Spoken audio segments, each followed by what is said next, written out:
Well, welcome back. Climate Week back in New York City. The largest global event of its kind will feature world leaders, business executives, and organizers. The week hopes to spotlight the biggest challenges contributing to climate change. Joining us now is Adam Lake, head of communications at Climate Group. Adam, thanks for being with us. So what's different about this year's Climate Week compared to previous years, let's say?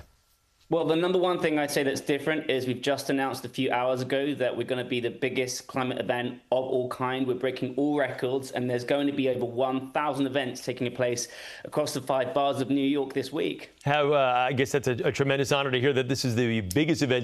Did you know it was close? Were you kind of waiting for the last minute to find out if you had gotten over the top or what? I'm not going to pretend it's been a difficult year, and I think a lot of people were questioning, how big is it going to be? And so it's just really amazing that the community across New York, they have created so many different activities and events. I've been out and about this week meeting folks, and so everyone's just pushed, and they want New York. It's always been the biggest climate event in the world.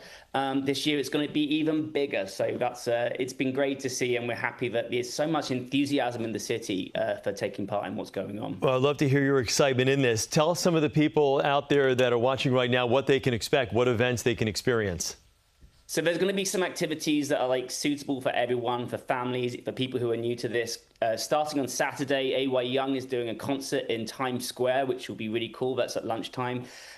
There's a load of murals popping up around the city across the High Line. So there's going to be a tour for that on Sunday. And there's just a whole host of amazing things which you can all catch on the website. As I say, it's 1,000 events, everything from scientific conversations, there's plays, music, concerts, comedy. There's so many different things going on. So whatever area you're interested in, there's definitely something that you can find. Yeah, it sounds like you got a little something for everyone of all ages as well. So what are some of the major issues, though, contributing to climate change that are going to be discussed at this year's event?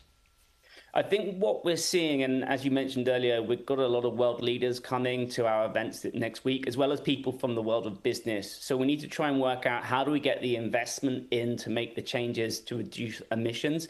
How can we help companies ensure they have less of an impact on the planet with the work that they do? And so what we really want to do is create convening. It's the UN General Assembly that week as well. How can we make sure that business leaders, government leaders, but also the communities in New York City come together and find those solutions? What have been some of the challenges? You talk about business leaders and needing more interest, more backing from them. When you've got, can you still hear me? You still got me there, Adam? Absolutely. Okay, good. So when you've got, obviously, with the administration and the federal government pulling away from some climate initiatives, how much more do you need investment from the business community to make up the differences there? I think the business community is showing commitment still.